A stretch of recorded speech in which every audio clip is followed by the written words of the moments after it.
Welcome to the Arena Decklist Podcast. I'm Jerry Thompson. Here with me is Brian Gottlieb. And sad times, my friends.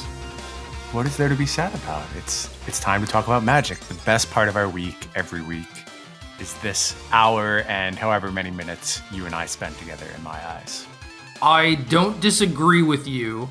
I think that at this point, maybe this is, worse than last week or worse than like a few weeks ago, It's still the best part of my week. It's just, worse than it could be. Comparatively downtrending. I can agree with that. Obviously, we were hoping for one thing with the past ban announcements that came out on Monday and didn't quite get what we wanted, I guess. No, not quite. We got the thing that we wanted 6 months ago, I suppose. Right. That was part of my list of the 8 cards that were supposed to be banned. So there might be one that made it through. I think Nissa made it through without actually facing a ban. So congratulations, Nissa, the last card standing from my ludicrous ban list that everyone laughed at. You didn't have Embercleave and Clover on that list at that point, or is that just the new list? That's new. That's my new ban list. Okay. The original ban list was 8 cards way back in the day. Gotcha. So we did preview season. It was fun. It was good. Again, Zendikar Rising, very good set. I think it hits on a lot of different benchmarks that make me feel overall very positively about it. Mm-hmm. And then we actually started playing the games, and it was like, oh, this Omnath thing is pretty good. And then people started refining their decks, and it's like, okay, this Omnath thing is dumb, right? You have the possibility of putting your entire deck into play on turn 4. In the meantime, you're just gaining huge chunks of life. Everything else that everyone else is doing, it just kind of pales by comparison. We could have had Cauldron Familiar right now, which would maybe give the format another very, very good deck, but that was deemed too strong, I guess. But yeah, and then we had some SCG tournaments and everything. Omnath was a huge portion of those field, a huge portion of those top 8s, and a lot of different versions out there too. It was really difficult to come to a consensus best list. And I think everyone mostly decided that the problem was, in fact, Omnath. It was this 4-mana card that doubles your mana, shocker upon shockers, and gains you a bunch of life and everything. And then they banned Uro, which a lot of the versions, weren't maxing out on. Some of the versions were playing 0, some were playing 1. And now we just live in a world where the Omnath thing is still a thing. It's weakened, for sure, but I think it's safe to say that it is still the best deck, and it's not particularly close. I agree. Here's my take on the bans, the big, broad picture for this decision. It's better than people have made it out to be. If your interest is a balanced standard where there's decisions to be made and decks besides Omnath can theoretically win an event, I think banning Uro does that, not by virtue of weakening the Omnath deck directly, but by opening up more metagame space around it. A lot of things which you could tune to potentially have an okay Omnath matchup were squeezed out by Uro very hard. That card being gone does open some space. But in terms of what you did to the Omnath core, you didn't accomplish all that much. And I guess at this point, I am just of the mindset that this is not the Magic that I am particularly thrilled about playing, but it's what we have, and it's not changing, and it's about engines and snowballs, and there's still games to be played under that context. There's still decisions to be made. There's still decks to be built. Am I thrilled about the decision to leave Omnath legal? No. Do I get it? Yeah, I guess so. I wish we got something a little bit broader. I wish there was an acknowledgement of this is not necessarily what we want Magic to be. It just kind of worked out this way. And don't read the fact that we've misstepped in the same way a few times as a tacit endorsement of playing this style of Magic. It's just coincidence that it all lumped together. That's what I was really hoping for here. And we didn't get that. I don't necessarily think that they view it as a bug and not a feature. I don't know. I don't know the answer to that anymore. It's really difficult for me to envision a world where you're designing things like Uro and the Great Henge and Fires and Crisis, where it's just like, oh, we want Magic to be very engine-y and have everyone not run out of gas and have the games keep going. And I mean, I'm fairly sick of it at this point. It's like I think you're right in that. Well, you might be right. Where the format has opened up a lot as a result of this ban for a few different reasons, but I also know that it's just less than a week after the ban happened, and people are excited about exploring the new things, or at least like returning to the old things that they worked on before and found weren't good enough. And maybe if there were a lot of tournaments happening around this time, you might see the format solidify again to just being a bunch of Omnath and stuff. But like right now, you have like content creators and people playing on ladder and everything, like trying new decks, and it kind of gives you like this false sense of security as far as like the health of the format, right? Fair. But just as far as like these engines are concerned, I mean, basically like all of these decks do things, and then what really matters is kind of like the end game engine, which has been very frustrating to me. So I don't know, for example, something like mono green aggro, where you should just be able to like play big things and maybe primal might remove some creatures or whatever, but realistically you're not winning a whole lot of games unless you get the Great Henge.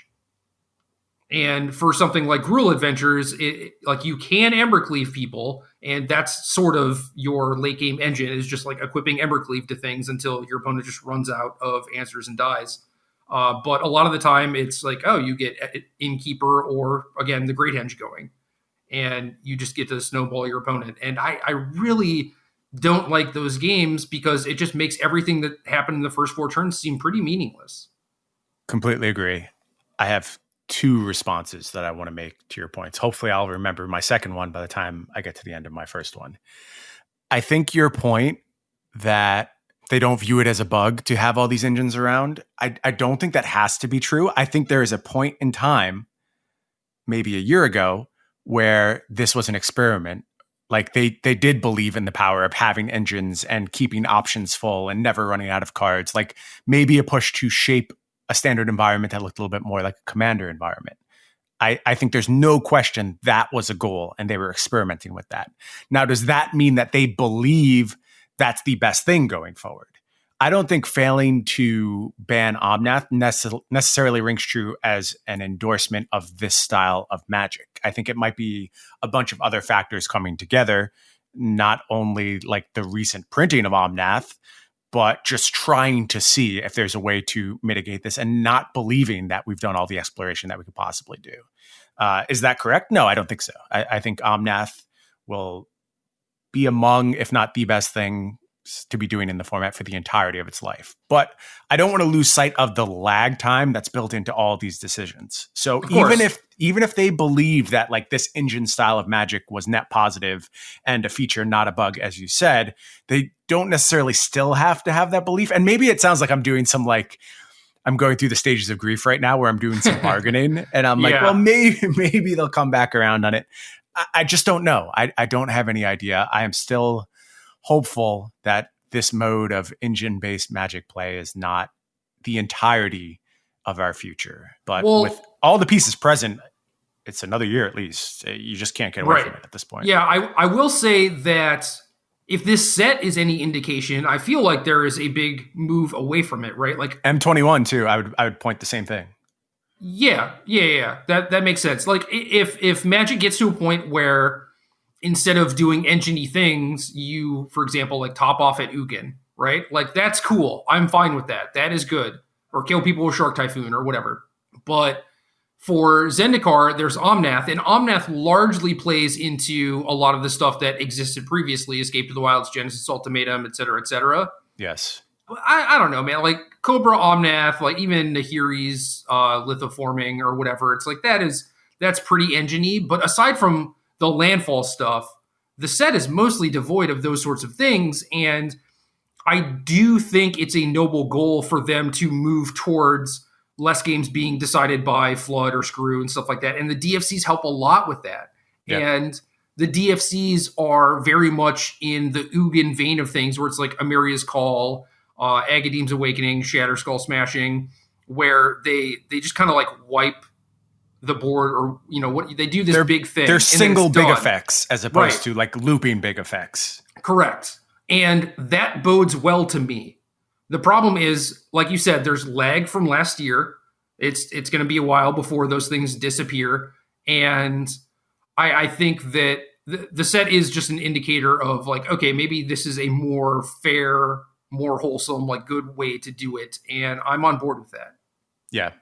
I mean, the starting point, like if we want to look at a progression, if you go back to the last 2 years, it's the enchantments, right? The 4 mana enchantments that are functioning as engines. And then like Cat Oven is the other big engine that comes together in that time period. And these are kind of like uninteractable permanents that are just generating this immediate value. And then the next step into maybe starting to shift away from that, you can view as, okay, if we're going to do this engine type stuff, we have to do it with vulnerabilities. So let's put it on creatures. And those are represented by Lotus Cobra, Omnath. And I think the mark is just missed in this case more than the goals are really bad. Like, I just think those 2 cards do problematic things, especially in conjunction, because they're kind of redundant with each other. So yeah, you can... Omnath too is really difficult to fight with spot removal, right? Like playing Omnath against a control deck, and if you cast your Omnath and it gets essence scattered or neutralized or whatever, that sucks. But like when they Heartless acted, it's like you won on that exchange. Absolutely. So having it be on a creature, it's like, oh, look how vulnerable it is, but then it also just replaces itself. So it kind of removes that vulnerability of being a creature. Yep. And I would argue that that's the actual misstep here. Like, that's the thing that's still holding down the idea of, oh, I'll just kill all your stuff, is that if you just take the draw card off Omnath, I'm not saying it's a fine magic card and everything's solved, but it's like, it just feels that one tweak away from having a format that you can really work around and really make some meaningful targeting decisions against this kind of creature-based engine. And I think that's the part of the idea that just missed a little bit here. Yeah, agree completely. I mean, the decks, and granted, maybe this is not what they envisioned the decks looking like, right? Where it's like you ramp to Ultimatum and you have a lot of bridges to get there, like Omnath, Escape to the Wilds, even Cultivate matters. Like the deck will usually win if it gets to resolve an ultimatum, but you still need a bunch of resources to get there. And Omnath makes it so your opponent can't really play a resource denial game. Yep. And that really stinks. And like Escape to the Wilds too. Escape to the Wilds is a huge problem. But and Uro made all of this worse too. Like that was the problem with yes. Uro, is that you could never even think about resource denial. It was just a failed gambit. You were going to lose at some point. So I think that's the avenue that was supposed to open up with the Uro ban. And it's not so much that the Omnath decks are worse, it's that there's a style of play that you can now embrace that maybe can challenge the Omnath decks. I just think the draw card thing means that while you can challenge them, they get to be best. And this brings me to my next point, which I actually remembered. I'm very excited we got there. In a lot of our discussions, and we don't mean this, I know what we mean, but we're shorthanding it.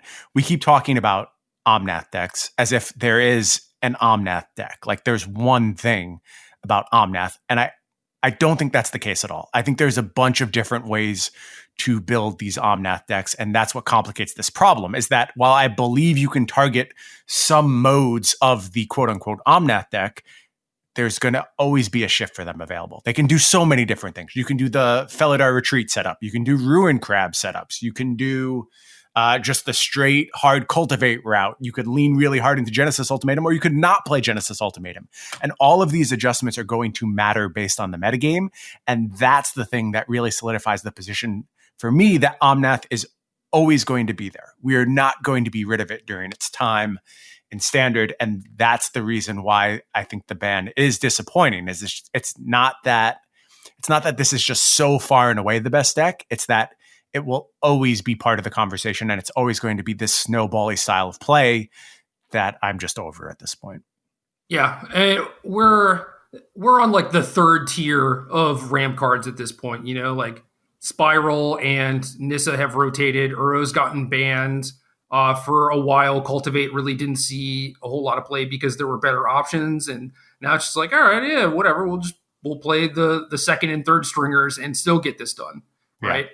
And even aside from that, we saw Julian Felix Fleury win one of the SCG tournaments with a list that didn't play Ultimatum, and he leaned into Counter just magic. it's counter magic, just playing more of like a tempo-y fish game. Like you would just ramp, accrue advantage, have counter spells to beat the mirror match, stop their big spells, and also be able to like win fights against control decks. And then you just won with Ugin, and Ugin was mostly playing like catch up. I guess like Kenrith was the actual win condition, but yeah, there are things like that where it's just like that's such a hard sidestep, right? If I've played versions like that, and I still have people doing things like just bringing in cards that are only good against Ultimatum, for example. Yeah, and not only that, like these shifts are also available between games, which means your sideboarding is basically a nightmare. Like you have to know what your Omnath opponent is going to be doing.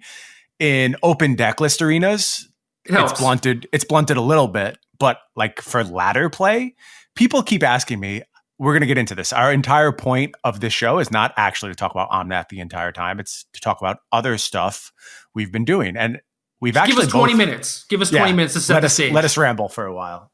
We both have actually been playing a ton, building a ton of decks, which is interesting because if you listen to us, we're both kind of unhappy with the decision. But I would say our average amount of play is up a little bit right now. Maybe that's the function of everything crumbling around us. And I mean, I can't even leave my house because it's so smoky today. So there's that as part of the mix. But we are still working on a bunch of things. And I think that I am comfortable working on this stuff, but I am always doing so with the caveat that if your goal is to just win as much as possible, climb as high on the ladder as possible, and really succeed in this era of Magic, the best use of your time is going to be understanding and mastering Omnath to the extent that you possibly can. And that means all modes of it, all sideboard plans, all of the sequencing. You and I, we were hanging out while you were climbing the ladder a little bit a couple days ago. And just like... I wouldn't say I was climbing the ladder in that session, but... You were attempting to climb the ladder. Doing my best. But like the extreme level of sequencing decisions that were coming up on a turn-to-turn basis. And it was just like after every turn, just like, oh yeah, I punted that turn. Should have done this over and over. And it's a challenging deck to optimize to its fullest. And I think if you spend your time doing that for the next however long you get to play with this card, you'll be rewarded for it. But if you're sick and can't stop building decks, then there's other stuff to explore if you're comfortable not giving yourself the best chance to win every tournament, I guess. Yeah, part of it for me, as far as, playing a lot and being enthralled is rotation, set release, and the fact that the Omnath strat kind of falls into my wheelhouse as far as like things that I like doing. And I recognize that, the games mostly suck and the matches mostly suck. Playing mirror matches is just kind of a shit show, but I do enjoy, very spiky things like playing a deck that is so much better than what my opponent is doing, right? Like I do actually enjoy that. And I also enjoy tuning the best deck and trying to figure out how to beat the mirror match and stuff like that. And I did a lot of that in the week and a half after the set came out. And I was making content on stuff like that. And I do enjoy that. I like also, learning that stuff and showing it to other people and helping them have a leg up on the competition and everything. So like there were a lot of things that kept me motivated, even just in the Omnath realm of things. But in the meantime, I was still, like building other things and tuning them in the background, occasionally trying new things on ladder. And certainly after the B&R announcement hit, it's like, okay, I could keep playing Omnath, but what I really wanted to do at that point was actually try other things. And I did that. I did a lot of that. I've certainly been working on Omnath and tuning that. I think I have maybe the best list, but it's like confidence is low, right? Because there are so many different options. But of course, regardless, been working on a lot of other stuff. Real quick, before we get into the other stuff, do you just want to give the main features of your list? I mean, you don't have to go card by card, but just the general ideas you have about what's important when building your Omnath deck right now. Yeah, I play 4 Lotus Cobra, Smart. 4 Omnath, yes, 4 Escape to the Wilds, okay. And then I think this is a good time to be playing Spike Field Hazard. And anything else you do past that, kind of, you can just do whatever. But Okay. if you're looking for like the literal best possible way to optimize your thing, I tried so many different things, dude. You mentioned crabs, the counterspell version. I've done the like just mono edge and stuff like Dryad instead of Cultivate, and trying killing with Thassa's Oracle. And that plan got worse as people started having more interaction, especially in mirror matches. So I don't necessarily recommend that right now. And then there's the one that tries to like ultimatum into big stuff plus Kenrith or Terror of the Peaks. And I tried that for a little bit. I think Waker of Waves, whatever the whale is. Like that is a card that people should be trying, because Beanstalk Giant kind of stinks, and that's like another big thing that you can ultimatum into alongside Kenrith to potentially OTK them. I don't know. That list has a lot of cards that are just like kind of bad, and you're banking on your ultimatums to actually hit those relevant things rather than to just be like a draw 5. So I don't necessarily like that. And I think the way to go now is just 4 Felidar retreats and 1 Kenrith, because with retreat, you can build a big enough board position to insulate yourself against opposing people trying to Kenrith Beanstalk Giant you. And that's kind of the main thing. It's like you can half go off, but as long as you ensure that you don't die, that means you get another turn to use all your mana again. And I think that Felidar Retreat, just making a lot of bodies, a lot of power and toughness, ensures that you do get that on tap. I also like it because it feels like it's filling up some of that space. So the old pre-ban Omnath deck was so good because it was good at every possible game plan.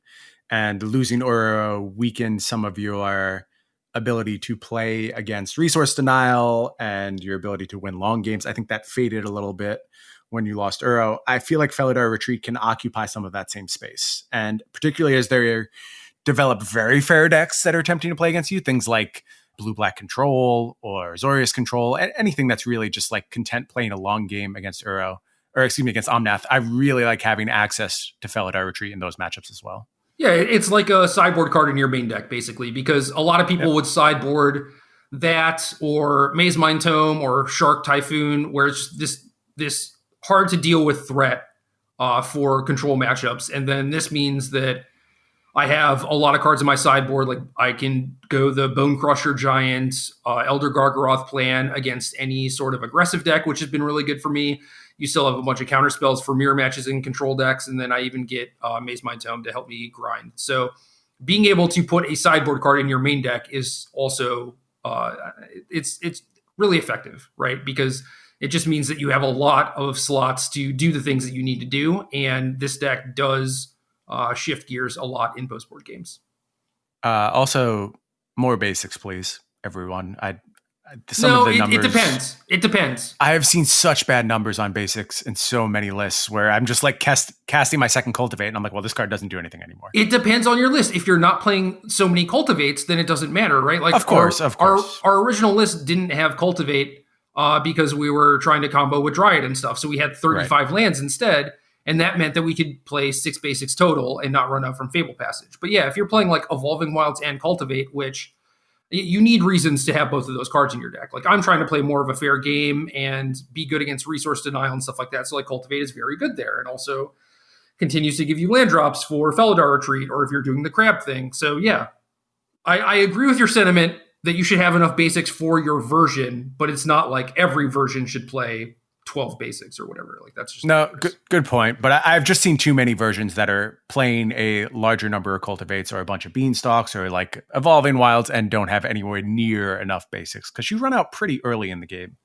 Yeah, no, I agree with that completely. And the reason that I don't want as many basics in general is so that you can have like ABC on turn 3 so that you can like cultivate, get the missing piece, and then be able to play Omnath on 4 and then a land, right? And when you're playing like 5 islands and 5 forests, the chances are too high that you just have 2 of those early, and then on turn 4, you would have to like play your land and then play Omnath and not get the life. And like the life matters a lot against aggro. So like there's a give and take, right? And I want to play as few basics as possible, but definitely play as many that are necessary. So It's right a really now, tight balance, and that's it part of is. like the challenge with these decks is just getting all of these tiny things right. And if you told me nobody has done it thus far, I would probably believe you. Yeah, my confidence level is pretty low. And certainly after playing the hundreds of matches that I have, normally my confidence level would be very high. Mm-hmm. But at this point, it's just like there's too many things, and things change on the daily. Whatever was good when we record this podcast on Thursday might not be good when this podcast goes up on Friday. So Absolutely. anyway, other things. I said 20 minutes, and now we're at 26, but We tried. we did try. So there's a list of things that I have played with and a list of things that I have not played with. I'm not going to be tier listing this or anything. I just want to talk about like pros and cons of each deck, basically. And I guess we can start with Mono Red, which is not a deck that I have actually played with, but one that I've played against a lot, and I hate losing to. You put me on to Bone Crusher Giant a while back when I was just like trying to Red Cap Melee or like Thundering Rebuke or whatever. And you're 100% right. Obviously, like the games where you Bone Crusher Giant them are just night and day because you get a clean 2-for-1. And in the case of the Bone Crusher Giant itself, they actually struggle to get through it some of the time. So if you want to fight Mono Red specifically, Bone Crusher Giant is the way to do it. And I think that I have a good plan against it now, but like the deck has been scary from the Omnath side, and a lot of people are playing it, so presumably it's doing quite well, right?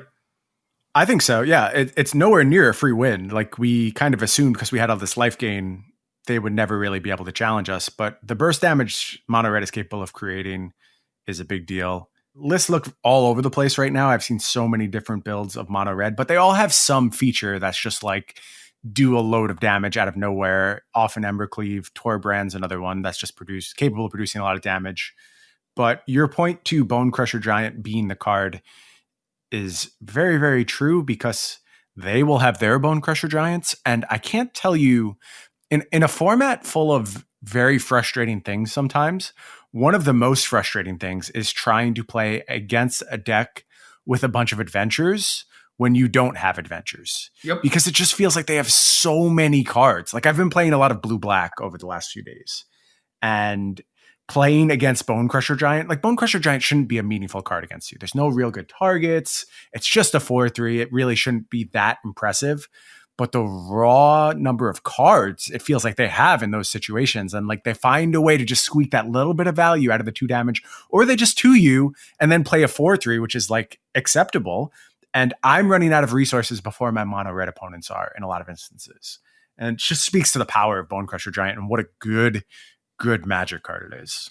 Right. And one of my experiences from playing a lot of these creature-based decks is that Bone Crusher Giant is basically a nightmare. And Yep. I don't know, playing mono green, which even doesn't even have that many targets that Bone Crusher kills, or any sort of adventure deck or any sort of like Robber of the Rich deck, it feels so bad and puts you so far behind that a lot of the games seem out of reach initially, to the point where I tend to try and like lean harder on the engines of these decks and just be like, well, I guess since, playing Gruul Adventures, right? It's like you get Bone Crusher Giant early and it just feels like there's no way that you can produce 20 damage. And so it's like, well, I guess I have to like Great Henge them or something and then like lean into that. But you're just like a bad Great Henge deck, right? Because you're trying to be aggressive too. So I don't know what the correct play is. I think a lot of the aggro people out there would just tell you to like, try and fight through it and not go the engine route on things. And I think that that's probably the correct call after spending days trying to build like these aggro decks that can fight through Bone Crusher. Yeah, right before we recorded, I saw over on Twitter, Erin Barris shared a list, and we take her opinion on mono red stuff very, very highly. She posited that you could basically make sure your 2-drop slot isn't vulnerable to Bone Crusher Giant and benefit that way, and was playing like Chandra's Pyro. What's the little Chandra creature? Chandra's Pyroling and Magmatic Channeler. Correct, which I thought was really interesting. I don't know if those cards are going to actually have the raw damage output that you need to be able to get online before something like Omnath just comes and ruins your day. But it does speak to exactly what the problem is for aggressive decks and what you should be doing if you're the Omnath deck to challenge these aggressive decks. It's about Bone Crusher Giant. Early in the season, I had a black-white party/humans list I was pretty excited about. It looked nice. The creatures were individually powerful, had a varied slate of game plans. I was into it. And I played it, and then someone cast a Bone Crusher Giant against me, and I have not played that deck since because it's just that damning. Like, coming back from that kind of swing is not possible for a lot of creature decks. And it's so stupid to me, too, because Bone Crusher is supposed to be a card that's like good for mono red or aggressive decks, right? It's like you get this threat that can either deal a little bit of chip damage or give you a little bit of card advantage, and I like that. And then it just ends up being so oppressive against the aggro decks. If you gave me a magic wand, and okay, so let's put two factors on this. You give me a magic wand to fix some magic cards that have troubled us over the past however many months. But you say they all have to remain and they're all going to be legal. So obviously there's some I'd like to just eat off the face of the earth, but they're going to stick around. Yeah, I'd like to give them the big Yeetus treatment, let the hammer swing a bit, but I can't do that. One of the big changes I would make to a lot of cards is just way lower toughness. Like, I want them to be vulnerable to way more things so you can profitably interact with them. And I always said that was the problem with Uro. Like, I think Uro should have been a bad attacker. I think it should have died in most instances where it attacked to almost ridiculous degrees. Like, I wouldn't have hated Uro as like a 6/3. That makes some sense to me that that's supposed to be its role. I understand like Titans are supposed to be 6/6s. I don't care. Make the best functional magic card. But Bone Crusher Giant is another one that I think it should probably be a little bit weaker on the back end because if it dies, you're punishing your opponent anyway. Like, they're taking some damage. And that would allow aggro decks to do a more effective job of pushing through it. So if it was like a 4/2 and could get dinged by shock, or even like a 4/1 and you could Spikefield Hazard it, I think those cards are way more interesting and instill some real weaknesses in a card that otherwise just shuts down aggro.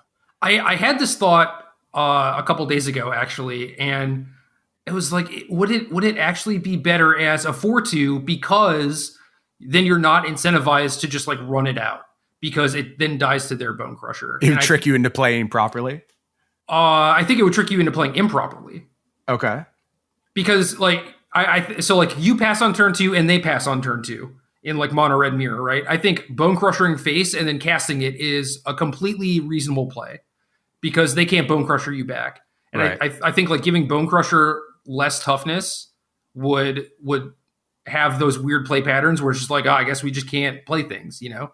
And I think making them, you know, not vulnerable to each other is good. But like, yeah, it being just super cheap and high toughness makes it so good against aggro. So I don't know. I would just find a different way to have Bone Crusher. Like, even if it's just like it does face damage and doesn't target creatures or whatever, you know? Yeah. Make it more geared towards the aggro side of things as opposed to the aggro killer. Well, that's what I'm saying is I think it was supposed to be good for aggro decks and then it just ends up beating them. Yeah. Which is really sad. Yeah. Anyway, mono red is still good because there are a lot of ways for you to continue to push through damage, and Annex makes it so it's pretty reasonably easy to maintain a board position. You know, you have a little bit of that sticky threat in there. You have a decent amount of haste. You have Ember Cleaves that are obviously like very good, very solid. The burn spells and the interaction are not quite as good as I would like them to be. And I've had, like, obviously this happens playing Omnath, but like even with a lot of other decks where like they just board in like a bunch of Scorching Dragonfires and Thundering Rebukes and like Royal Eruptions, or not Royal Eruption, the Royal Vortex, right? Just like all these cards that like don't really progress your game plan. And I think you need some amount of them. I think Thundering Rebuke is quite good, but a lot of the other stuff is just like, don't dilute your deck. Don't try and play a longer game with people. Just do the mono red thing. This isn't like Experimental Frenzy mono red or even like Koth mono red, right? It's like this deck is not built with the capacity for going long. You have a Coom Hellhound in your deck. Right? Like, just do the thing that your deck is supposed to be good at and figure out a way to do that the best possible. I think to Aaron's deck list, I just looked at it. It does look good. It makes sense. Dodging Bone Crusher Giant. I mean, one of the reasons I liked mono green was that it mostly dodged Bone Crusher. Sure. Yeah. But I mean, if you had like Borkai Troll as a 2-drop, I'd be way more about it. But I think going in that direction might help, but it also detracts from what your deck is supposed to be doing in the first place, which is just trying to goldfish on turn 4. So Yeah, like everyone else, there's a balancing act to do. We're still figuring out the constraints and getting these lists right. Going to be tough, but I do believe Mono Red has a build that will appropriately challenge Omnath in its default state, which will be what I'm saying basically through all of this. If you want to win against Mono Red as Omnath, you probably can do so. It just doesn't seem like the priority right now. no, you have to work for it for sure, but the tools are there for them to do it. So Yep. just depends on what matters to them. The other one was Mono Green. I played that for a decent amount. I spent a bunch of rare wild cards building this deck, which is kind of frustrating because now I want them back. But the deck is not bad, and it is capable of doing some really powerful stuff. And it's an aggro deck that dodges a lot of commonly played removal and gets to play Ram Through and Primal Might. So it has a bunch of removal itself. You can lean pretty hard into the Great Henge to have a long game. Kazandu Mammoth is awesome as both a land and a big threat, and curves pretty well into the Great Henge. So it's got a lot going for it. It's just like you don't really have the reach. You don't have Embercleave. If the board gets locked up, it just kind of gets locked up. But it is funny to me that there are just a lot of games against like Adventures, for example, where you start using Great Henge to play out a bunch of stuff, and you can potentially just run them out of gas and sit behind like big Stone Coil Serpents that brick wall like they're Beanstalk Giants, and eventually you find like some Primal Mites to kill them. Like, it does feel kind of good to be able to do that from an aggro deck. But that pro is also a con in that, you don't have like the super explosive draws that Mono Red does. Yeah, I think the green deck's role will be to beat up on decks that become a little inbred in trying to attack the Omnath decks. For instance, I mentioned I've been playing a bunch of Dimir in several forms, and I get rolled by green at this point. Like, they just absolutely stomp me because I'm not building my deck with them in mind. Again, I think I could, but is anyone really doing that in the present scenario? I think you get a passable Omnath matchup, and then you get to really exploit the folks who are going very hard after the Omnath deck. So that's not a bad place to be in. You just need a little bit more diversity to the metagame. If I had a tournament, you couldn't talk me into mono green at this point. I would need to see some more diversity from the field ahead of time.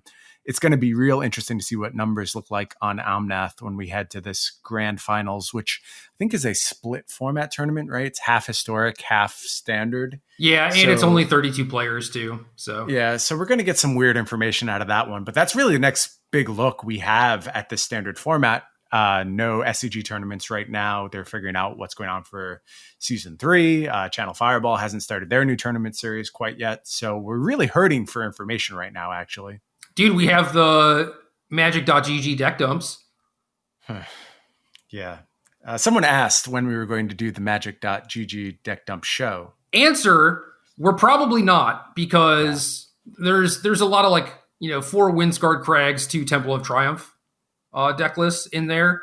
And I what like what do you think is happening? Like, do you think they're actually pulling 6 win decks, or is there something wrong with their algorithm, or is there just like that many games of Magic being played that even these just unplayable decks will eventually get their 6 win streak? I mean, I think that if they posted like all of the decks that went 6-0 at some point, there would be way more decks in that deck dump. Unquestionably. This is like a sampling. Yeah. Okay. So something has to be either wrong with their algorithm, or they skewed way towards more like budget decks or something. I find it very hard to believe that is a correct sampling. They could also try just doing like Diamond and Mythic instead of like Plat and up, but I don't know. It doesn't work as it stands right now, basically, is the answer to that. We're not going to be using that as a source of information. I mean, you can look at them and maybe you'll poach a cool idea from time to time, but they are not representative of high quality deck building right now. Let me just say that I would rather go through our Twitter account and talk about the decks on there. But I will also note that we're not getting like a mass amount of submissions. Mhm. It's like a few per day or whatever, which doesn't really make for an entire cast. And if people have decks that they're trying and are winning with and have like a decent sample size, I mean, like, please tweet at us. Like, Yeah, give us things to make content out of. absolutely. Anyway, what were we talking about? We were talking about mono green. Yeah. Somehow we've gotten to the arena deck dump from there, but I think that brings us next Oh, to we need more information, basically, is yes. what you were saying. And yeah, Yes. we're probably not going to have it for a while. So tweet at us. Let us know what you're winning with. Similar to Mono Green, we have Gruul Adventures, which kind of does some of the same engine stuff, but is also a beatdowny Embercleave deck. And I think I know that this is like a deck that people play and it is relatively popular, but it seems like worse than Mono Green and worse than Mono Red to me. It's trying to do both. And usually when you try and do multiple things, unless you have some kind of absurd glue, like say Uro or Omnath, you're going to get very uneven draws. I think the best draws for this deck shine beyond what mono red or mono green are capable of. So that leads people to embrace it. You remember those games where you do the really powerful things and you feel absolutely unstoppable and your adventures are triggering all over the place with your lucky clovers and all kinds of nonsense like that. Or your Edgewall Innkeeper. Yeah. Not Lucky Clover in this instance. But you remember the snowballs that you're getting from Gruul Adventures, not really the games where you sit there with two very separate parts of your deck. So while the power level is sky high, I want a little bit more consistency out of this archetype. And it goes to the mana base as well. I mean, we've said plenty about the weakness of Gruul's mana base. It's still not quite there. Yeah, you get a little help because, well, sort of. I mean, if you want to call this help, you get Spikefield Hazard, Shatter Skull Smashing, Kazandu Mammoth. All those cards are good and help you have the requisite amount of mana sources, but you're still, I don't know, really, you're requesting Beast Embercleave deck, right? Like you're still trying to do colors both. Are tough. Colors are tough. And even the pathways, like getting an untapped pathway is huge, but you need both colors of mana in this deck. Right, exactly. So there are so many turns where you have like red, green, and it's like, oh, well, I wanted to do, Lovestruck Beast, Innkeeper, plus like other green spell or whatever, and you just can't. Yeah. So it is tough. I will say that the average card quality is much higher than Mono Red. Yep. But I don't think that really counts for anything because when you're an Embercleave deck specifically, I mean, I just want to be low to the ground and do my thing. I don't necessarily need to like cleave Questing Beast, right? You just don't have to do that. Right. If I believe that Embercleave is a successful strategy in the metagame, then there's a lean way to do it. I'm not necessarily trying to do it the big way. Yeah. I will say that I tried the low to the ground version that most people are playing, and then I tried like a Great Henge version of this because it's like you already have Innkeeper, so maybe you can do the stuff that Mono Green does and just like lean into the engine aspect of it. And that works fine. And it was also cool that you could Great Henge with like Robber of the Rich and Embercleave and like, have this engine-y thing that also had haste creatures, which is like kind of the problem with Mono Green. Sure. And I like obviously Mono Green could play Questing Beast too, right? But like Questing Beast on its face just like doesn't line up well against a lot of decks. But another thing about Mono Green too, I guess that I should mention is that it gets to play Gemraiser, which kills Lucky Clover, which is maybe going to be a big part of the metagame going forward. And there aren't a lot of good ways to kill Clover. There really aren't. And I find myself begrudgingly putting wilts in my sideboard and then casting them and being like, well, that didn't matter at all. Like if this is what I'm going to resign myself to, I may as well just try and play over the top of Lucky Clover rather than challenging the card itself. Yeah, it's one of those things where, it's tearing the Omnath or whatever. Yep. They already got a use out of it. You're already so far behind. It's not like you traded up on mana or you got some other advantage out of it. In the case of Gemraiser, that's different because you're still contributing to the board somewhat. And white has Skyclave Apparition, which should help, but all the white cards are really bad. Yeah. I haven't found much inroads with that one. I tried. I really did. I've tried all kinds of weird Skyclave Apparition decks. There's one I'm a little bit higher on than others, which we'll get to later on. But I haven't had a home run yet when it comes to my white decks. Yeah, there should be a deck for Skyclave and Archon of Emeria because Archon's also just very, very good against everyone. Mm-hmm. with everyone doing like engine-y, snowbally things. A lot of people are trying to play multiple spells per turn, and this kind of slows them down, shuts them down. And that would be like a great white splash, I think, in some other aggro deck, but like the mana cost on Apparition is too prohibitive, so it just doesn't really quite work out. Yeah, I tried. I had a deck that looked so cool. I was so enthused about it on its face. Like, it was exactly the style of Magic I wanted to play. It made sense for what was going on in the format. Basically, like, it felt like a mid-range deck from 4 years ago. It was like Skyclave Shade into Maul the Skyclave, and then Apparition, Emeria, all this stuff that like should be able to disrupt everything else that's going on. And then you draw your hand and you're like, wait, these are all the cards I get for this entire game. And Right. Adventures has double cards all over the place, so they will outcard quantity me very easily. And then there's the card advantage engines in the Omnath deck, like Escape to the Wilds. And then you're just like, how do I piece wins together out of just the 5 spells I will cast in this game? It's not possible. It's not realistic given what the rest of the format does. Well, most of the aggro decks, if they're not playing an engine, they have some push, at least for the successful ones. You know, it's like Great Henge is an engine, but most of the time you're just like, well, I need to like build a big board and attack you, and that's a thing that it helps you do. But then there's like Embercleave and Winota, and I think Right. the thing that black decks have to lean on is Rankle, which is it's good. It's just not in the same league as those other things. It's not. No, that was my whole setup. Skyclave Shade, Rankle, all those synergies. They're good. And then you like little Agonizing Remorse, got some disruption going on. It could play a giant killer and maybe kill an Omnath once in a while. And then the black removal's pretty good, like Heartless Act, Blood Chief's Thirst. Those cards are all acceptable. And you see where my mind's going. Like, I'm putting all this stuff together and I'm like, yeah, this feels like, you know, it's a little old, a little outdated, but it does feel like it has the right pieces. Like, this is how I would build a new deck to attack and establish metagame going back 4 or 5 years ago. Like, you could successfully build a mid-range deck that looked something like this when you knew exactly what you were going up against. Yep. You can't do that anymore. You just get out card quality so hard. Yeah, card quality and card advantage too. Yep. But regardless, if you're doing black things, I think you just need to play for Rankle and have a low enough mana curve where you can really take advantage of that card. I think that's the way to go. Sure.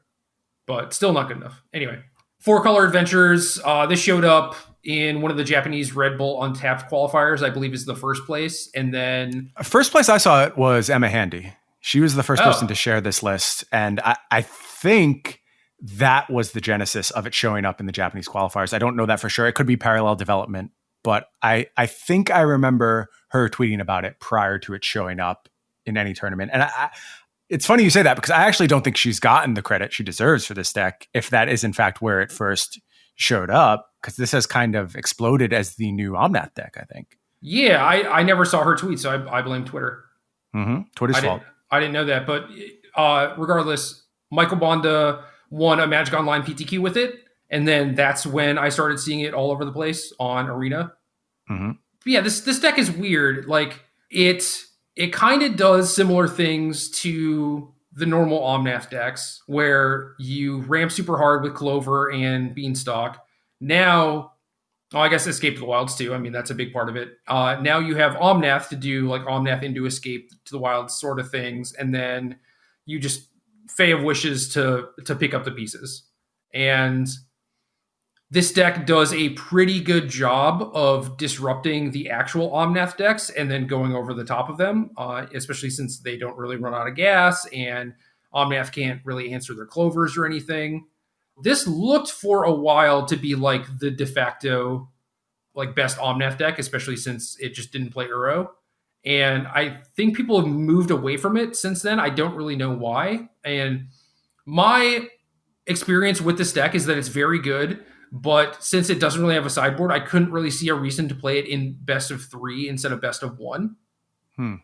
So I was playing it in best of 1, and everyone else had the same idea. I was only running into mirror matches or mono red, right? Oh, that sounds nightmarish. Yeah, so now I think the play, if you want to grind the ladder and just exploit things, is to play some sort of adventures deck with a couple Embereth Shield Breakers in the main deck. Okay, so just challenge the metagame. Are you speaking specifically best of 1 at this point? Best of 1, yeah, because the metagame there is actually exploitable, right? Yeah. So I think that gives you a big enough edge in the actual mirror matches. Like if you can remove their clovers and it costs them like 10 mana to remove your clover, I think you're set up really well. And you have so much gas that having like one dead card usually doesn't matter all that much. Yeah. So I think that's a way to do it. And if I wanted to like hit Mythic quickly or whatever, I'd probably try and do that. So there's an Omnath hierarchy, I think. You posited that this version might go over the top of the more default versions. I don't know if I buy that. I think like the ultimatum turns that the other version has, especially if you are building, like if you know this is how you're going to be targeted and you're trying to maximize your ultimatum turns, I think it then becomes very easy to restructure the Omnath deck in a way to challenge this adventures deck. Even like Felidar Retreat, I think does a good job of that as well. It's possible you just overwhelm their defenses or set up your defenses appropriately where like, you know, their fling turns aren't lethal anymore and you're able to play through that. So maybe when people were unprepared for this particular take, I would have given the edge to the Omnath version of Adventures versus just straight Omnath. I'm not sure that tracks anymore. Well, this is one of the examples of the Thassa's Oracle kill condition not being good enough because this deck plays way too much interaction for you to actually, you know, stick all your Lotus Cobras and, you know, stick Dryads and stuff like that. So that's not really viable here. I do agree that ultimatum into like 3 big things can potentially beat them. But again, you know, they could just have like Clover Giant Killer and take all the wind out of your sails. And that's been my problem with it. But I agree that ultimatum is like your best card for sure. But I don't know what the best way to actually take advantage of that is. Maybe it's retreat, but it does seem too small ball against them because they also have the bodies from like Lovestruck Beast and Bone Crusher Giant, Beanstalk Giant's very big. Like you have to go like pretty wide and pretty tall, which means that you need to have like some really impactful ultimatums. Yeah, I think you're just supposed to try and one turn them with like a Kenrith setup, and that's how you can get ahead. But you're right. If they do all their setup stuff, they have a lot of interaction. They can even go grab like negates from the sideboard and challenge your ultimatum if they're given enough time. So you really have to be, I guess, more linear than I would prefer. You know, hard cultivate, headed right down the line to ultimatum as fast as possible. If the metagame pushes you to do that anyway because of the broader constraints, then I think this deck might get squeezed a little bit.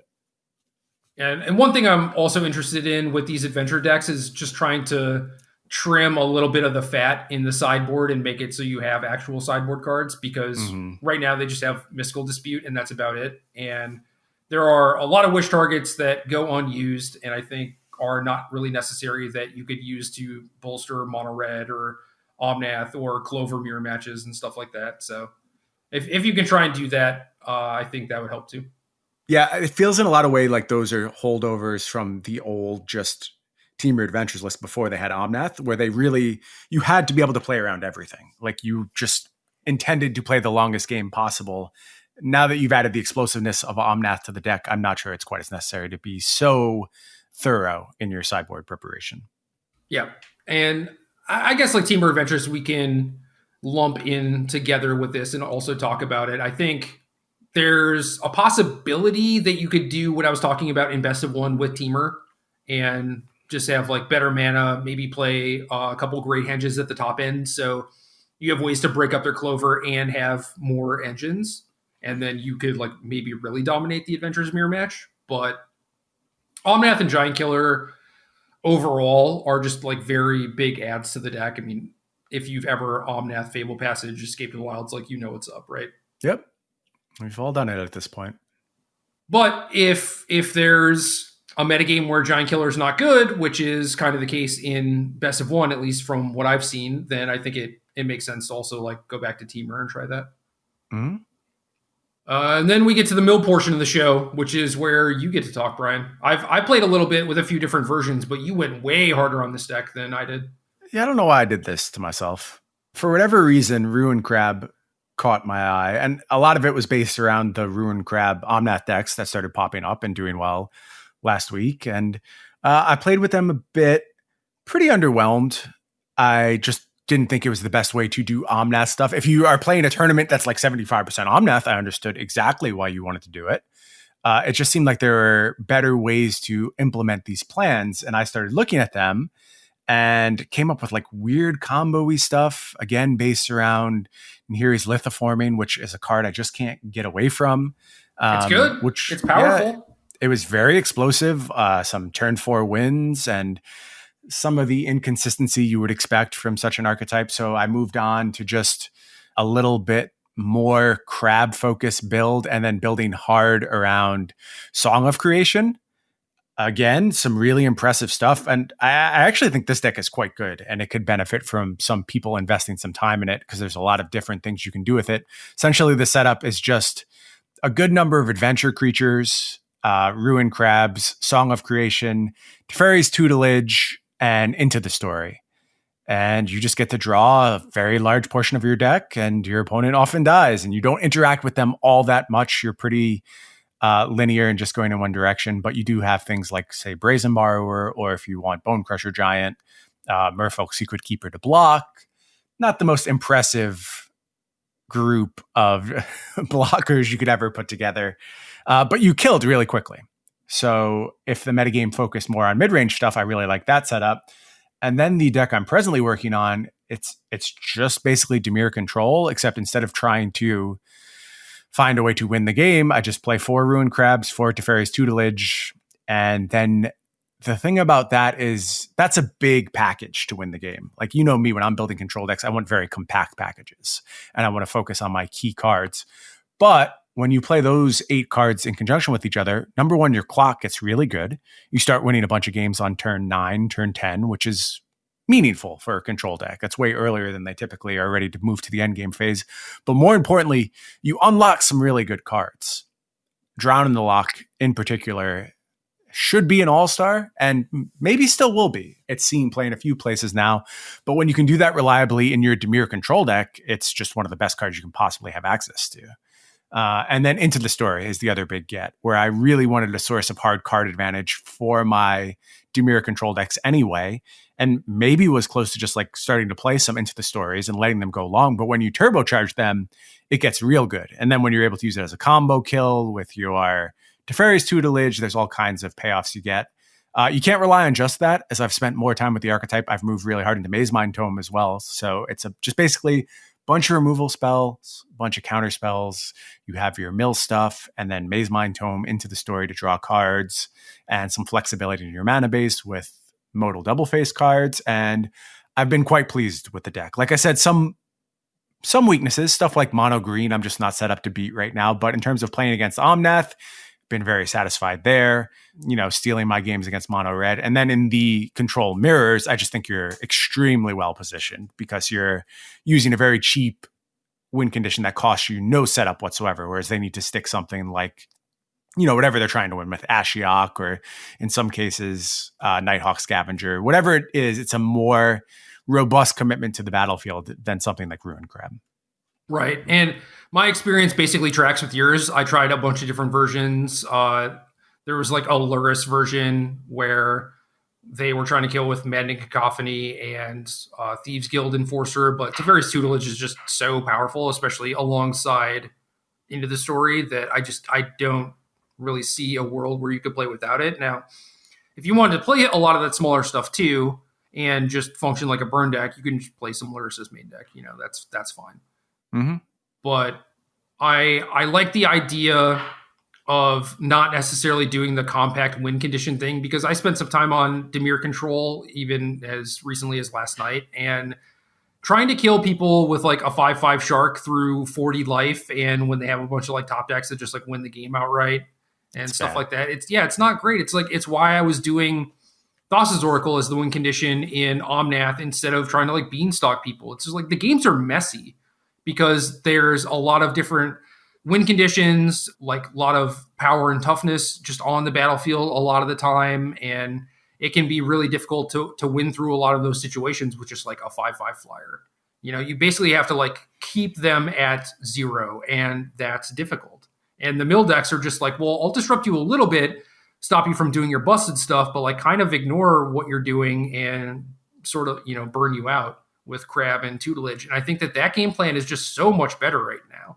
Like try killing 4-color adventures with a shark typhoon. Good Not luck. happening. Good Yeah, luck. just not happening. I also love the fact that, we talked a lot about people not playing enough basics. You get messed up by Ruin Crab in some scenarios where you just don't have what you need. Like, it's not your A plan, but it feels good when you pick up something that, like, they're counting on being able to fetch this land, and they do the slow pause where they're just in their library for way too long, and you're like, oh, they don't have the land they need right here. No, you mill their planes at various, like that's happened to me when playing Omnath, and I'm just like, really? Like, come on. And that kind of messes you up. Or, you're setting up for this big turn where you need to fetch your last island or whatever to make a bunch of mana with Cobra or Omnath or something, and just like your land gets milled. And you're right. That's not something you should bank on, but it is just like happy side benefit. But at the same time, there are some downsides to that too, because like people are playing a lot of escape stuff for rogues, and a lot of that stuff isn't super threatening against you. But even opponents that have like Cling to the Dust, and they get to like cling their own thing while also exiling a bunch of cards from their graveyard, means that like you're into the stories, and Drowning Locks are much less effective. So yeah, there's real problems here. And I think that goes back to the point I made earlier in the cast, where it's like, I like these decks. I can see metagames that they do a good job of attacking, but every deck has like a little tiny flaw that you're just like, oh, there's this thing going on, except one, which is just way more powerful than everything else and seems to be the correct direction to go right now. But to your point, I am playing some Cling to the Dust to try and deal with escape stuff. Sometimes it works, sometimes it doesn't. Escape cards are a real problem for you. I will say, though, if I had a really good metagame read, like going into this finals tournament, this is the deck that I think you could benefit a lot from spending some time tuning and really getting to a place where you have all of your matchups figured out, you know what everyone's doing against you, and you just have solid plans across. Because the big thing you have to check off, the Omnath decks, I think your plan is very good against them. Yeah, I think if I just expected there to be like 80% Omnath, I would look at the Song of Creation tutelage into the story crab one. Just because I think you go off way harder, And it's possible for the Dimir one, maybe they have a bunch of like Thundering Rebukes to interact with mirror matches and adventures, and they have like wilts for clovers. Those just end up being good against your tutelages. They have their own card advantage in Maze Mind Tome, their own counter spells. Like I can see how they could pick you apart, Right. And especially against adventures too. Like, they actually have Brazen Borrower where they can bounce tutelage and maybe delay you or give them time to find like an actual answer. Yeah, well, that's another instance where I really felt the pain of playing no adventures in my deck against the deck that had adventures. Just against like Brazen Borrower, it's like, okay, you've gotten your value from the bounce portion of this, and now I also have to deal with this creature, and like I'll draw 8 extra cards of this game with my Into the Stories, but still it feels like you're up on cards on me, even though you haven't actually drawn any cards. Well, they also like don't have to spend the mana to get that card advantage like you do. So maybe you're up a couple cards in general, but they've accomplished a lot, right? And they're generating extra mana with Clover, Beanstalk Giant, and Escape to the Wilds and Omnath. So you might be up a couple cards, but you're way down on mana spent over the course of the game for sure. Yep. Yeah. One interesting thing I want to point out too, in case you do want to explore this archetype, I think you should build your sideboard contemplating the idea that you may have to win without milling anyone at all. Meaning you want spots where you could bring in possibly like 12 cards. And I did that against a red-black sacrifice deck that had Croxa and Fiend Artisan. And I'm like, I can't mill this deck. Like that's not going to work out well for me. It was also like 4 Call of the Death Dweller, and it just was an absolute disaster. So I get stomped in game 1 and then boarded out all of the mill stuff and became Nighthawk deck. And it was fine. It was an acceptable like blue-black mid-range deck, and they felt very soft to me, and I won pretty easily from that point. But I would be open to the idea of having sideboard shifts in case there are really hostile portions of the metagame against you. Yeah, when I was playing the super small version, even though I had like 20 mill cards in my deck, I was still trying to do stuff like that, where it's like, all right, I'll keep the crabs and the Secret Keepers because they sort of block against mono red, but I'm mostly just like a Nighthawk control deck because this is going to help me stabilize and race them better than like Maddening Cacophony would. So, right. One of the reasons I think to prefer the smaller package is that it's more realistic to make shifts like that. Yeah, exactly. And I am super off the just like being a Luris companion deck because I don't think that gives you enough room to actually shift. And again, tutelage actually kills people quickly, whereas Thieves Guild Enforcer doesn't. Right. Actual Dimir Control, I played a decent amount with this last night, and it's not bad. It's okay. That's my read too. Essence Scatter and Negates are very, very good. Neutralize is passable. You have okay card advantage engines. So, I mean, you saw the Omnath decks kind of like do this plan where they just have a bunch of cheap counter spells and card drawing, and like that's a good plan in the mirror match. And Dimir Control basically gets to do the same thing. And then I was trying a bunch of different stuff for win conditions. I had one Zareth Son, one Gadwick, 4 Shark Typhoons, 2 Crawling Barons, and you can play Ashiok. That card's fine too. There's like a lot of different ways that you could go about killing people. I would not recommend Lockmere Serpent though. That card's pretty bad. Nothing has really put me over the top on this deck as far as a win condition goes. It just feels like every game is so hard, and I'm so like old and tired and beaten by 2020, and I'm just like, can I just win very easily? And I think that might have been what pushed me towards like the mill setups where it's like, okay, if I just draw cards, you'll eventually die, and I don't have to give any more thought to this. And it's really hard to kill your opponent with the Dimir Control deck, and you have to control, like you said, basically every portion of the game. So it's frustrating. You can't find just a really clean, snapped off win condition. Maybe we have to go a little deeper and really give thought about what we're trying to do to take over a game, but nothing has popped out to me yet. Yeah, a lot of the games were, I hope my opponent is very weak to Shark Typhoon, and so sometimes that happens. Sometimes it doesn't.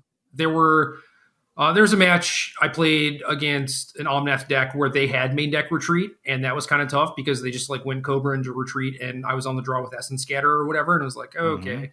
And I was actually able to win because I was cognizant of stuff like that. And Lucky Clover is like another huge issue card where if it resolves, you just don't have good answers to. But my plan was like, I'll play an Into the Royal and hope it's good enough to like maybe bounce it at some point and then counter it on the way back down and just be like down a card. But like that's the sacrifice you have to make, right? So I was able to kind of like control the creatures and bounce the Felidar retreat. They eventually resolved another one after I countered the first one, and I was able to beat them with a couple big sharks because they were out of resources. It was like you make some cats and then you pump them up. But like if I have a 5/5 unblocking duty, eventually you're just going to like run out of resources to make cats. And I think a lot of that was because they didn't have Cultivate. But sure, regardless, I mean, like that's one way to do it. But yeah, if I were just like on the mill plan, it's like it's not even an issue. You just get to ignore stuff like Felidar retreat at least for the most part. Yeah. Yeah, all of what you described sounded very challenging and draining to me. It was. That's where I'm at these days. It was. I played 3 matches and was like, all right, I'm kind of calling it. But Crawling Barons is another one of those cards that can sort of allow you to ignore those things. Like they have to go like pretty wide around it. And in a deck where you're trying to counter and kill everything that your opponent does, having like a big win condition that is low opportunity cost, it just takes up a land slot, is pretty nice. And over the course of the game, like it ticking up just felt like I was manually removing counters from Dark Depths. Yeah, Crawling Barons is a cool card. I played it a bit in my like colorless monument deck and was really impressed by it there. When your mana goes out of control, you get a pretty huge payoff on that card. But I really like the idea of just like having a dump for your mana and you get this threat that gets larger and larger. Again, if this was 5-10 years ago, I'd probably be all about this card as my win condition and control. Like it's exactly how I want to play the game. I just make a drop and then invest mana into it and 20 you in one turn. But I think you have to like 40 people now. And I think there's always just like debris on the battlefield that you have to bash your way through. So it's less likely to be the de facto plan for blue-black control. But I have seen some people try 1 or 2, and it's a powerful card. I think it will have its place in the metagame at some point. Well, I was playing more Essence Scatters than I thought were actually good against Omnath. It's like I think 2 is probably the correct number to play in this field where it's very, very good against a big portion of the field and then okay against Omnath. But I want to counter Omnath so much because Yeah. of the 4 life putting them out of reach of like sharks and stuff. So that was the way that I kind of approached it. Whereas like, well, if I just make sure that this gets countered every time, then maybe I can actually kill them with crawling barons and sharks. And that was kind of how the game's played out. Okay. Not ideal by any stretch. So I am interested in the mill package also because I want to play Drown in the Loch and Into the Story. Like those cards seem so much better than like tomes and splitting, negate, and scatter and like hoping I have the right one at the right time and everything. Yeah, strong magic cards when everything's going your way. Yep. So that's another thing to maybe consider. Selesnya Counters is a deck that popped up a little bit, and I've been watching Nick Prince stream it a decent amount, and it hasn't really looked good. I think there was one stream where I watched him go from like Diamond 1 all the way back down to Diamond 4 playing it.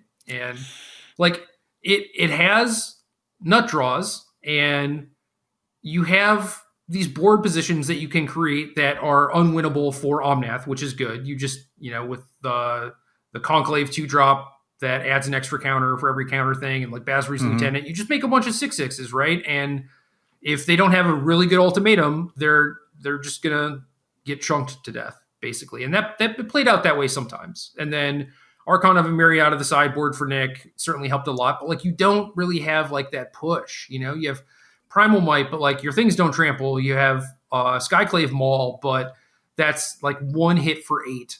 It's not the same league as Embercleave or anything. So deck definitely has a lot of problems and is pretty bad just against spot removal in general. You can get out of range of Bone Crusher Giant, but a lot of your stuff is still super vulnerable to it. So it's like a deck that could be good, kind of like your Orzhov deck. Maybe it'd be good like 4 years ago or whatever, but like not in today's metagame. Yeah, I kind of hate that we default to that as a description, but it really feels like the best way to express these decks. They are decks from a few years ago. They are abstractly powerful. You have put together cards in a fashion that makes them perform very well. Like you found all your pieces. You have a very coherent game plan. You're going to win some games, but it just doesn't track with the bigger stuff going on. Yeah, it's how Clerics looks too. Like I messed around with Clerics a decent amount, and it's like not even a thing that I want to talk about because of how bad it is. It just like doesn't hold up. Mostly agree.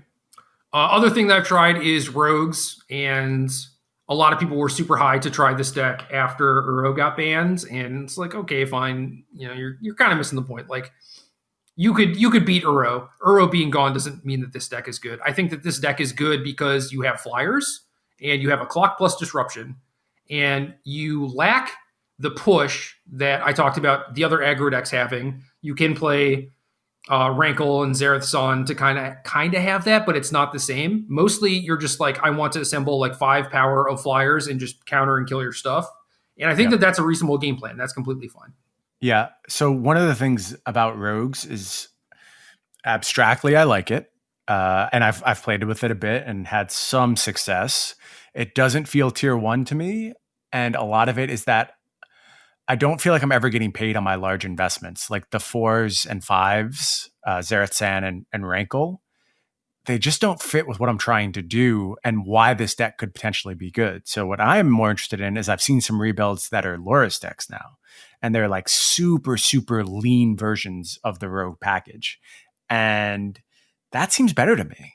I think you can do more with that. You can play more counter magic and like Essence Scatters and punish these Omnaths and get ahead of them that way. And then just getting your chip damage between your cadre of flyers that you have and your lords. So I want to spend some more time with much leaner version of Rogues, get away from Rankle, get away from Zareth San. Maybe still have that as a potential sideboard plan for the spots where it's really good. But there's a lot of ways to punish, particularly Zareth San right now. Like you do see a lot of the good black removal spells floating around. There's Giant Killer. And it often felt like even Brazen Borrower makes it feel way too risky to just commit that much mana because the punishers are so hard when you spend that mana on your turn. Yeah, playing Dimir Control in one of the mirror matches, I had an opportunity to Zareth San my opponent's Shark Typhoon, which in theory should be really, really good, right? But like, right, we're also kind of on a low resource game. Like neither of us could resolve like any card drawing or anything. So if they had a borrower to return it, then they're just up by a lot. Yep. Yep. And so Yeah, it's I've weird. faced that situation repeatedly where it's just like I could go for this, and if I hit, it's great, but if I miss, I'm probably losing the game on the spot. Yeah, so it's tough. I do like the idea of more interaction in general. The first way I built it was just trying to be a tribal deck, and I think that that's fine. But the way the metagame is set up right now, like I do want to make Lofty Denial good. I do want some amount of counter spells. You already have Drown in the Lock, obviously, which is really good. And Yep. Mattia Rizzi, I was looking at the list today. Mattia went 4-1 in a prelim that was like a hybrid rogue control deck. He had a couple copies of Into the Story, which is Yep. going a little bit bigger than I would really want to, but the deck is definitely starved for like any sort of card advantage, you know? Yeah, I like it if you're going with a leaner package and your goal is just like deny your opponent all their good cards and get your plink damage in. And it just seems like it's a more unique line for the Rogues deck to be able to take rather than just being like kind of a bad creature deck, honestly. Yeah, and to that end, it sort of ends up resembling the mill deck, right? Where it's like Right. you're sort of this control deck, but you have a fairly big win condition package, and that's basically what Mattia's rogue deck looks like. So I'm interested Cool. to try that at some point. Yeah, it seems promising to me. And then as far as decks that are maybe like kind of on the list for things to try that I haven't quite tried yet are Cycling, which is obviously just a block deck, you know, or single set deck, really. Azorius Control, I haven't really felt a need to try that instead of Dimir, but I will note that, I don't know, like maybe Banishing Light is what you want to use to beat up on Clover or something. I don't know. And then Winota, I've actually tried, but the humans are all pretty bad. They're bad. They're bad humans. I want to go back to the idea of Acquisitions Expert being the human that I'm most apt to put into play and then just having a good Skyclave Apparition deck. So that's probably my next build of Winota. But I'm not seeing much Winota right now, which is surprising. I mean, we kind of had that picked out as one of the power points and hasn't delivered thus far. I mean, the card itself is powerful, right? It's just like, do you want to put Kenrith or Tazri into your beatdown deck? And, you know, some people have done that. Some people have just been like, no, I'll just put like a 3-1 into play with this thing. And it's like, all right, that's fine, but not great. And the non-humans, like Selfless Savior, Skyclave Apparition, Bone Crusher Giant, if you want to stretch into black for Woe Strider, like all of those are solid. I think you can fill your deck out with those things easily enough. And then there's, I don't know, like the dog version or whatever, or Paw Blade type of stuff that you can do too. But yeah, just like the hits off Winota are very, very not good. And then the rest of your deck is super weak to Bone Crusher Giant. Yeah, classic Bone Crusher Giant problems. And then the last one is a deck that 5-0'd once on Magic Online, which was the Mono Blue Nyx Lotus. And I don't think it's good, but I do want to try it.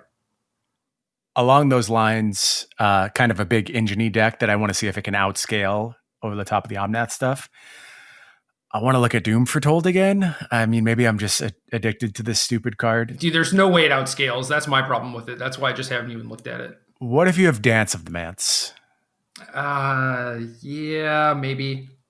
Yeah, okay. That's where I'm at right now. Like, I know you're going to be upset about this card, and as I say it, I will then probably start to tell stories about times that I've won only because of this card. But you have like Confounding Conundrum and Birth of Meletus and Treacherous Blessing, and then you just have Shatter to control battlefields, Doom Foretold, and Dance of the Manse, bringing back all that stuff. Probably still like some Golden Egg type stuff to just get your gears turning appropriately. Heartless Act is your removal spell. It all seems fine. Like these are all acceptable cards targeting what I want to target. It's just a question of when I dance, is it going to be enough? And can I actually hold the game till turn 8, which is the earliest point I could potentially dance? Yeah, no, that's interesting because whenever I was building like Doom Foretold decks in recent times, I was mostly sticking to Orzhov, and I know that there are like some weirdo Urian builds. Confounding Conundrum obviously fits in these decks quite well. Like it kind of gives you a reason to stretch into a third color. And I mostly forgot that Dance existed, but you might be right where that might be a way to actually like close a game against someone. Yeah. I mean, you end up with like a bunch of, you end up with 5/4/4s and 2 Doomford holds, and they have to sacrifice immediately. And you just drew a bunch of cards, probably. Yeah, it's possible. Yeah. Anything else? Anything else on the docket? No.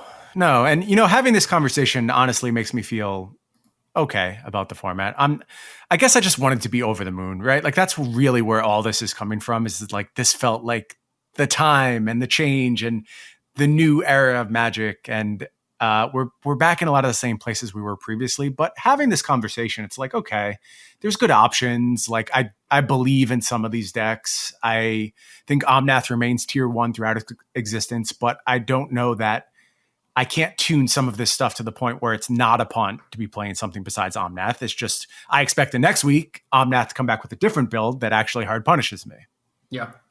Yep. That makes a lot of sense. And I don't know, just kind of at the end of it, if I really want to rank up on the ladder, I think I'm going to be playing Omnath. But in the meantime, I am having a decent amount of fun trying to explore different things. And based on my experience on ladder, like, immediately after the ban, I played against a ton of adventures, but I was also in Mythic at that point, so maybe there's like more try-harding going on. But now that I'm back in Platinum or whatever after the season reset, I haven't played against many Omnath decks. So a lot of people on the same page where they just want to explore and try out the new stuff. Sure. Anyway, every week we solicit the fine folks in our Discord for their burning questions. And this week we got a lot of negative stuff. I guess we get a decent amount of negative stuff a lot of weeks. Definitely way more than we used to. I feel like we used to be a very positive place. And we certainly bear some of the blame for that, right? Like, I wouldn't put it on other people. Like, no. We have moved to a more, I don't know, defeated's not the right word, more questioning place in recent times. So it's on us. But there's a couple gems in the rough from this week's questions. Yeah, one of the questions that I liked that I selected this week comes from Jeff Pica, and I wonder what the impetus for this question was, like what's going on in Pica's life. But Jeff asks, as someone who has done a lot of career changes, asking both of us, what is the best way to go through a radical change? And I think the best way to frame the answer to this is to talk about like the different radical changes. Like there's like one that is a choice and one that is forced upon you, right? And I think that those are pretty stark differences. Sure. I want to hear your answer to this question first, actually. Okay, so I don't necessarily believe in setting like hard and fast goals, because it mostly leads to disappointment if I don't hit it. It's like, well, I have to like top end this tournament or whatever. However, I think a long-term goal of just being like, maybe in like 5 or 10 years, I want to be making content for a living. Like that was a thing that I set out to do at some point and actually have it be profitable. And every choice and every decision I made in my life was aligned with that goal. And if I made a choice to move back away from that goal, then, maybe I should question whether or not that goal should even exist, right? So it's like, if there is a place you want to be, every decision or change that you make should be moving you towards that. And I think as long as you are moving towards a place that you think is going to make you happier, then you will be in a good spot overall. Right. So just like framing your overall choices and goals towards like this one big thing, I think is a way to do it. And then at that point, if it comes to a point where you have to make a radical change based on that, why you're doing it and you can justify it. And you probably should have been thinking along the lines of, like this is probably where I'll have to end up, at some point. It will be a radical change, but it should have been something that maybe you were expecting for a while. Right. And then the flip side of that, like, radical change that is unforeseen is pretty tough. But I think that if you, again, have that thing in the back of your mind of like where you want to be, and you can still see that as a potential endpoint, then I think it makes it okay. It's just like, this is the reality of the situation. This is the world I live in. And I want to find the best way to thrive within that reality. And I think that that's kind of all there is to it, right? It's like you're going through this radical change, but like there's not a whole lot of point of having regrets or bemoaning the fact that it's happening or anything along the lines of that. It's just like, okay, how do I succeed and how do I thrive in this? And that's, I don't know, it's like how I approach magic, how I approach life. And I find it's better to dwell on, kind of the things that you can change and the things that you can't versus doing like a grass is always greener thing, like looking at the other side of it. That was a really good answer. And I made you go first because I don't feel like I have an answer to this question, which is, I mean, like, sounds a little weird, I guess, because I have done this thing so many times. I went from student to dropping out of college to play poker to going back to college to realizing I didn't want anything to do with what I got my degree in, to becoming a bartender and bar manager, to going to law school, to stopping being a lawyer and coming here. And I kind of just do what feels right in the moment. And I wish I had like a more clear path than that. But it's like this thing that I thought would make me happy is not making me happy. And I could either let myself sink into it or I change something. And that's kind of been the impetus for most of the large alterations in my life, is just, okay, I have gotten myself to the point where I am acknowledging and I'm honest with myself that this thing is making me unhappy. What am I going to do about it? And I can even think back to like personal changes, like either when I was partying too much and I'm like, okay, partying is actually net negative to my life and I'd like to do this less. Well, how do I do that? I'm like, well, just stop doing that. Or when I was overweight and wanted to lose weight, it's like, okay, I've realized this makes me unhappy. What am I going to do about this? And that's really all my changes are. It's just a dawning acknowledgement that this is not working for me anymore. What's the next thing going to be? And in terms of like choosing the next thing, I guess I'm really bad at that because I wouldn't have had to do it so many times if I was good at like picking the next spot. That's not true. That's not true, right? Because you are doing the best with the information that you have at the time.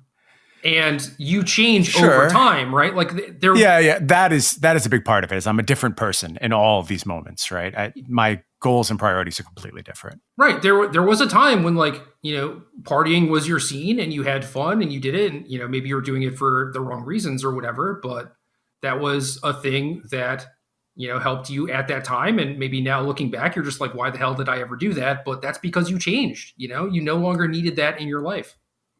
That's a great way of looking at it. And it certainly does a lot to massage some of the, I don't even want to say like massaging guilt or doubt, because I don't feel any guilt or any doubt about the choices I've made. Like all of these changes, I'm convinced were the best changes for my health, my happiness, my sanity, all that stuff. I am mostly convinced I have made the right move over and over.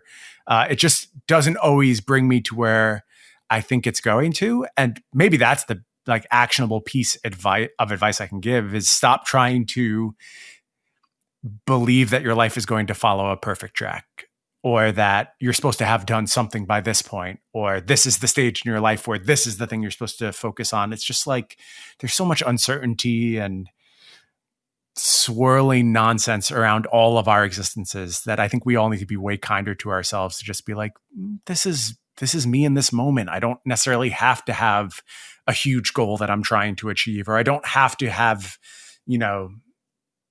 owned a house by the time I was 30 or started my family by the time I was 30. Like all these things just don't matter. They're arbitrary goals that we place on ourselves. And I think it's worth way more to just be like, oh, I'm living a life I like right now. And that's the biggest thing I say about my world at this moment is, despite all the hardship that's surrounding everyone's life in 2020, it's like, I like what I do, even when magic has its issues. I love that we get to come here and talk about those issues all the time and postulate ways through them and try and find points of light in what can be a challenging situation. It's still exciting, still meaningful. And I just think that should be the main goal. It's just like find ways for your life to excite you and make you happy. Yeah. I mean, two things regarding your story. I think you had an extreme amount of self-awareness, and that like the changes that you made seem to be net positive over time, right? Just like you were at a point and then you made a change, and I think that put you in a more positive place, and then you got to a point where you're like, this isn't working for me. You made a change that put you into a more positive place, right? And Could be a lot of survivorship bias going on too. Just like all these things have worked yeah, out very well for me. And it certainly could have broken tons of different ways in all of these changes. no, for sure. And I think that my life history maybe has like more ups and downs than yours. And for example, like I don't know, when I was a kid, I barely graduated high school. There's a lot going on there, but barely graduated. Didn't go to college. Did not think that like college was for me. Didn't know what I wanted to do, etc. But was like mostly living like a pretty poor lifestyle, both like monetarily and normally, And magic was the thing that I kept doing through all of this because it gave me an outlet. I enjoyed it, whatever. But I still had no idea what I was going to do. And then like through magic, I met some people that gave me some connections to allow to like me to move out of state and get away from like this really shitty environment. And I started working in these poker rooms, which admittedly were not very legal, but regardless, worked in these poker rooms for like 3 years and was suddenly like making a bunch of money, went from like just being like a dealer to an actual manager and like owner of some of these poker rooms and stuff. And then eventually things got shut down, right? So then I was basically back to where I was. I had a bunch of like money saved up, but after like a couple of years, that money ran out, and then I was back to just like sleeping on people's couches and like paying them a couple $100 a month in rent, and like I moved around a lot, and again, basically like had no prospects and stuff. So it's like I was like very low, and then very high, and then like very low again, and I think after that, I steadily climbed up and got to a point where I wanted to be. Like my trajectory was mostly upwards. But there were definitely times where, like I went through a breakup at the end of 2015 that I think it looked like I was on an upward trajectory. And then I kind of had to restart again. I like moved back across the country and had to like reevaluate like who I was and what I wanted to do with my life and stuff like that. So it's like yours has a lot of upward trajectory and mine is like more up and down is basically the point that I'm making. And I don't know. It was hard to deal with that stuff too. Like the stuff that is like unexpected. It wasn't necessarily within my control that like the poker rooms got shut down or that my girlfriend dumped me or whatever. I mean, like obviously, I have a lot of agency in the relationship, right? Like, so that is obviously on me. And like I could have not been working in this illegal place or whatever. There are things that I could have done, absolutely. But like when it is forced upon you, again, I think it is just correct to look at the situation and how you can best thrive in that situation and what would be best for you. And for example, like at the end of the breakup, I was like, what would be best for me? And I thought it was just like going back to playing tournament magic. And I did that really hard for 6 months. And in that 6 months, I think I had 4 weekends where I wasn't traveling. And that was good for me. It gave me an outlet, and I was like fired up and kind of like pissed off, not necessarily like at my ex or anything, but just like at life and the fact that I had to reset and the fact that I couldn't figure out what I wanted to do and all that stuff. Right. So, dude, I was fired up and I was crushing it. I cashed like 90 to 95% of the tournaments I played in and everything. It was really good. And then one day I woke up and was just like, oh, this actually kind of sucks. Like I just blinked and 6 months went past and I didn't do anything. So then I was like, all right, maybe I need to step back and actually reevaluate things. Like now I am ready to try and make an actual change. The thing that keeps popping up is that you're not holding yourself down because of the setbacks you have. Like you're not holding them against yourself. You're just using them as launching platforms over and over, right? There's some amount of it, but like when correctly, yes, I should be doing that. I think so. Like that 6 month period was probably like me holding myself down and like, feeling responsible and depressed or whatever. But then after that 6 months, I was like, I need to get my head out of my ass and then actually focus on making the correct decisions. And then that's like when the podcast started happening and stuff like that. So I don't know, man. Yeah, it's super interesting. It's hard to ever go back over this stuff and like think that I'm in a position where I should be bestowing advice on other people. because all of what I have been through, it just feels like dumb luck in a lot of ways. And like, I know there's other things going on as well. And like, I'm not trying to disclaim all responsibility for things, but a lot of things have gone very favorably. And I just think the fact that I'm open to them going favorably helps me a lot. And a bunch of that is just getting lucky and having things break favorably. But until you give yourself a chance for things to go well, they can't. Like if you're just not accepting that this dramatic change could possibly be the one that catapults you forward in a good new direction, then it really can't be the one that does. Yeah, I mean, there are so like me bouncing around and like living with other people. That I think is a good example of like me trying a thing and it not working out, and then I'm just like, okay, on to the next one, you know. Mm-hmm. And I kept trying to move forward, move upward, and there are always going to be setbacks, and there's going to be like some stuff that you can't control. You're going to make mistakes, but yeah, it is just trying to get yourself into a position that feels good and feels right, and it's the first like radical change decision you make might not work out, or you might change. You might end up realizing that you don't like it, or you don't like it 2 years later or whatever, and then you just have to do it again. Do you know what we just did? What? We just brought this podcast full circle, because this is also awesome advice for wizards. If you're not super happy with engines, you tried it out, you wanted to see what Magic was like under the thumb of engines, and you know, with a more Commander-esque gameplay, and now you're maybe regretting it a little bit, that's okay.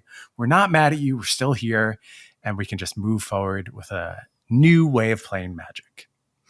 Also, like, I guess another good example of how I handled like the radical change that just kind of like forced upon me is like, you know, Andrew got hired and then Majors got hired by Wizards. And what did I do with the podcast? You know, like I could have just been like, this sucks, or like, how dare you, Majors, or you know, there's no one that can possibly replace him or whatever. But it's like, no, I just like calmly sat down, you know, thought of people who I thought would be a good replacement, or you know, they were all unavailable, and then I stepped in, and it just happened to work out. Not necessarily a replacement, but like someone who would allow the show to continue to go on, you know. And I just like went with my gut on it. You know, there were a lot of people with like, and you know, I think we've had like the same conversation before, and it's like not for me to like be negative towards you or whatever, but it's like people with like more Magic accolades or whatever. But it's like, no, this person doesn't have like the same chops that like, you know, Majors or you do or whatever. It's like, yeah, maybe you have like 4 Pro Tour top 8s, but you're going to make a worse podcast than Bryan is, right? And I think that, again, if you had like devoted your life to Magic, you would also have those results. But whatever, it was just like, I know that people are going to like think about this is like a weird choice, but just, you know, trust me, like this is the right choice. And I think people at this point know that you are slam dunk like the best choice that I could have possibly made. And like no one else would have made that choice. But it's like you just, you know, just follow your gut and do what feels right. And you're probably correct. And if they don't know that I was the right choice by now, too bad, you're stuck with me. I've been here for like 150 episodes. You're not getting rid of me at this point. Dude, over. It might be like 170. That's preposterous. It's close to 170. But yeah, that was like a tough change too, because I was starting to like that podcast, you know? Sure. Whatever. I don't know. If things get forced on you, obviously that's hard. But I mean, if you're a Magic player, you're on the internet, you're in the Discord, you're probably pretty well connected. I'm sure there are a lot of people that you can bounce advice off of too. And that certainly helped me a lot too. Just like being able to talk through potential avenues that I could take. Like when I was living in Roanoke the second time before I moved back to Washington State, I was having a conversation with Cho, and he suggested a thing to me that I think would have been good that I didn't even think about or didn't think was possible, which was like, basically I wanted to get out of Roanoke, and doing the tournament grinding thing was not working out for me. And he's like, why don't you just move to Japan? That would have been an interesting move. Yeah, and I think I could have done it, and I think it would have worked out. And it was definitely not a thing that even like crossed my mind as being realistic, but he just like so nonchalantly suggested it. And he was just like, no, I think that you would love it. And I think that it would work out for you. And then that was a thing that I like hard considered. And it was only because I sought the advice of someone who actually knows me really well, you know? For sure. Always good to take those other inputs. Oftentimes people will see something in you that you do not see in yourself, I think. Yeah, I love these questions. And again, I'm still not sure if we answered like the spirit of Pika's question or whatever, but I don't know. This is a thing that I would be doing on the regular, not maybe not on the regular, but like occasionally, where it's just like we just talk about random life topics like this because you know we've both lived long lives. We're both very old. We have Very old. some advice to Very. impart to the youngins, and it's interesting to Yeah. me. No, I agree. I always enjoy getting into life stuff. It's nice to take that rear view lens and just sometimes contemplate all the things that have brought you to a very strange but very cool, unique place. I think we all don't do enough positive look backs. Like I will often look back and beat ourselves up, but instead just being like, yeah, you know, I did all right in this situation. I made the best of some strange shifts and I'm proud of myself for taking these leaps. Always good to give yourself credit. Yeah, and as always, if you look back and see mistakes that you made, that's actionable intel. Mm-hmm. You get to then adjust. Yeah, you get to then not make those mistakes again. That is good. You are learning, you're improving. That is a positive thing. Like you can't learn without messing up, pretty much. Truth. So it's never all bad. And you should never beat yourself up that much unless you do something completely heinous. But I don't know. I think it's more shades of gray than people are willing to give it credit. Game.